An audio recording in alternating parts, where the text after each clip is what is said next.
Hello everyone, this is Darcinovia here, and this is my review on A Storm of Swords, which is the third book of A Song of Ice and Fire. If you're familiar with my other reviews, A Game of Thrones and A Clash of Kings, this takes place right after that. And, the after effect of the Blackwater Bay, you know, you learn what happens with Tyrion, what happened, because it just takes place with literally like a few months afterwards.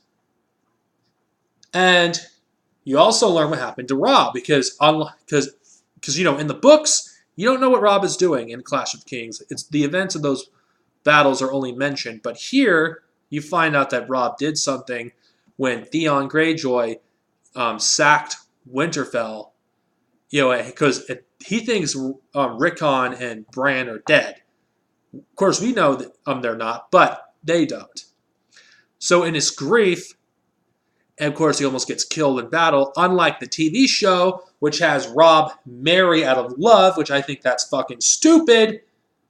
Robb does something that's far more in character for him, and he marries out of honor because he sleeps with Jean Westerling, and to preserve her honor, he marries her, which breaks his alliance with the Freys. And of course, one thing I really love about this book is George R. R. Martin, the way he writes, that everything a person does, at least their actions, have consequences. Spoilers if you haven't watched the show or read the book. Because of Robb's mistakes and Catelyn's, throughout the books, they all get killed in the Red Wedding. And that is telling because George R. R. Martin, the way he writes, he goes against those tropes that are featured in other fantasy novels, the genre. And he completely kills it because you would expect Robb to be the hero to avenge, his father's death. Nope, he dies in the Red Wedding along with his mother.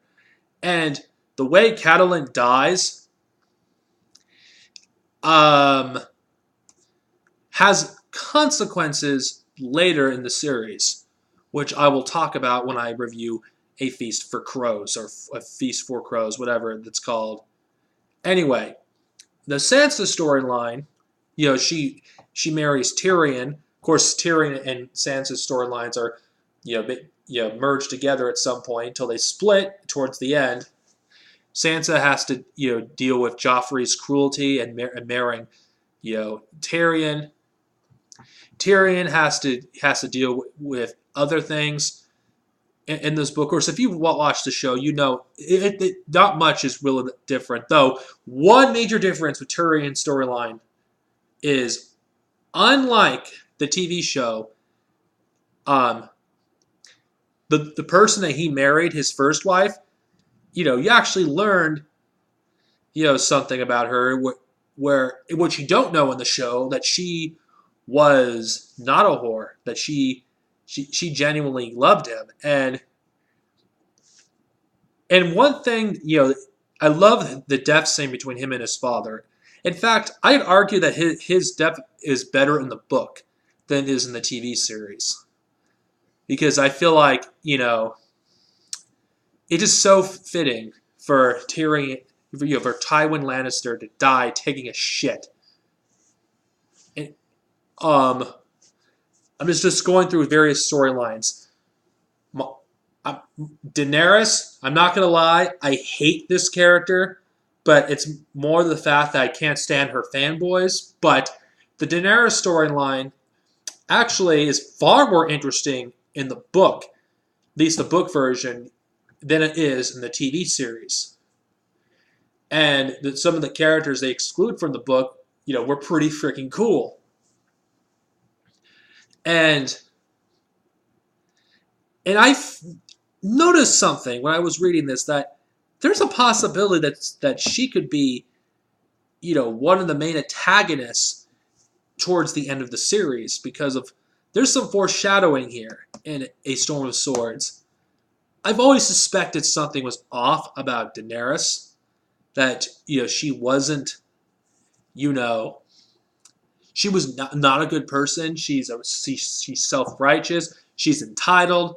Yes, that's how I see Daenerys.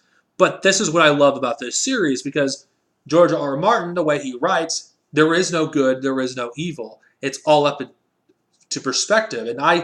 And some people love characters like Jon Snow and Daenerys, and others hate them. Daenerys' storyline was interesting because I feel like we're seeing the making of a great villain in the future. So that's the thing I have to comment. Now, Jon's storyline. The book and the show are they're identical, the storylines, with the only exception is Sam, which I'm to mention his briefly. His doesn't have an impact on Jon's storyline. So Sam is separated from Jon throughout the entire book. He doesn't fight, the battle, to protect the wall, which I actually thought that storyline they added in season 4 was pretty pointless, in my opinion. It just dragged, that storyline longer than it should have. The battle for the wall, was 2 chapters, and I actually preferred it in the book.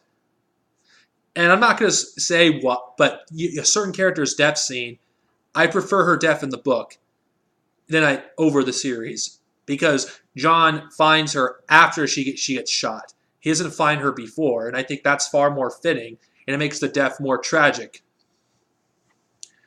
Sam's storyline, you guys, if you watch the show, it's similar to the book, except it takes them a lot longer to get to the wall than it did in the show.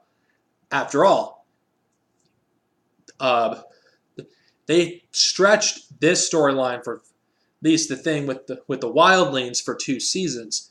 This is 1 book, and of course, I think I'm saving my favorite storyline for last because he's one of my favorite characters. Bran's storyline, it advances not that much in this book. I mean, Bran isn't featured, but you do learn more about the world, and it gives you more hints, which I'm talking about with Jon's parentage. I'm not going to get into that debate here because I'm making it known. I do not believe L plus R equals J. I don't care what Dumb and Dumber say. I don't care what the showrunners say. What's in the books is not in the show, and until George R. R. Martin confirms it, I don't count that theory as a canon theory for the books. So I'm disregarding that, and there's evidence not to support it. But I'm not going to get into that discussion here. But, Bran's storyline was interesting, too. I found out that a lot of people didn't like Bran's, stories. And you know what? I think Bran has some of the most interesting, parts, because you actually learn more about the world. And I feel like Bran's chapters, I think the main purpose, is to actually world build. At least that's how I interpret Bran's storyline. Bran, you learn more about the world. And that because a lot of the lore we learned through Bran's chapters, and I enjoy those chapters for that reason. Now, why is Davos my favorite storyline? Well, Stannis Baratheon is one of my favorite characters, and no, I don't care what you people say, you Daenerys fanboys. I think Stannis would make a far better king and a far better ruler than Daenerys. I'll do that in a future video. And no, what happens in the show does not count in the books. It's just, Davos is also one of my favorite characters too.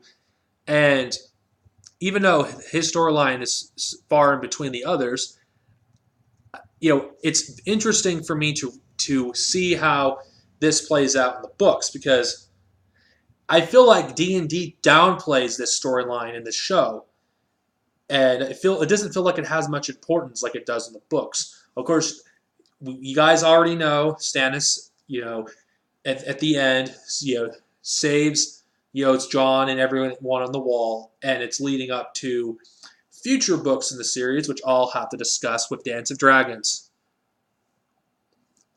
This was definitely a great book, and the epilogue, spoiler warning.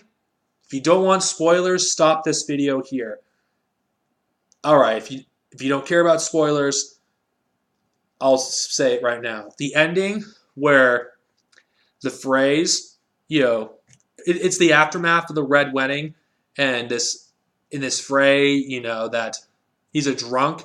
He's going out trying to get his nephew back through a ransom, and the way they reintroduced Catelyn as a zombie is terrifying.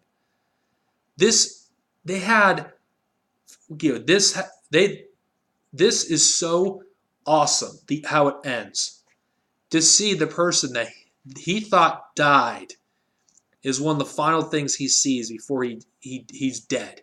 They hang him, and I love this scene, and I wish they actually adapted this scene at the end of season 4 because it was so good. Of course, as a consequence, it changes many storylines, at least 2 storylines later. I forgot to bring up Jaime. Yeah, I'll bring him up really quick. Jaime's story. I liked his story. Jaime's storyline was really good. My second favorite of the books, of this book, it takes a character that people hated at first because he pushed Bran, but you learn there's a lot more to him than that. In the books, at least in here, you learn more about his past. And he's not this person that he appears to be. And his character development in this book was some of the best parts of this. And his reunion with Cersei, is something you got to read yourself. I actually think it was much better than the TV show because it just showed how much Jaime has changed as a person. And I'm looking forward to see his arc developed further. In fact, of all the arcs in the series, this is the one I'm probably the most invested in. And I'm looking forward to see how it goes. So yeah, I almost forgot Jaime's storyline. So yeah, A Storm of Swords. Loved it. I cannot wait to read Feast for Crows. I know it's a lot of people's least favorite book in the series, but considering the fact that Dumb and Dumber didn't properly adapt A Feast for Crows and Dance of Dragons, I'm looking forward to reading those because it'll be something completely new, something different, because I can't draw parallels between the show anymore, and that is exciting for me. So this is Darcenovia, and I give this book a classic rating. I'm sorry, but if you have not read this series yet, I suggest you pick it up. This is really good, and if you think you should continue the series, you've got to pick this one up after you read Clash of Kings. It is worth your time. I love this book. Can't wait to read the next one. Peace out, everyone, and Happy New Year.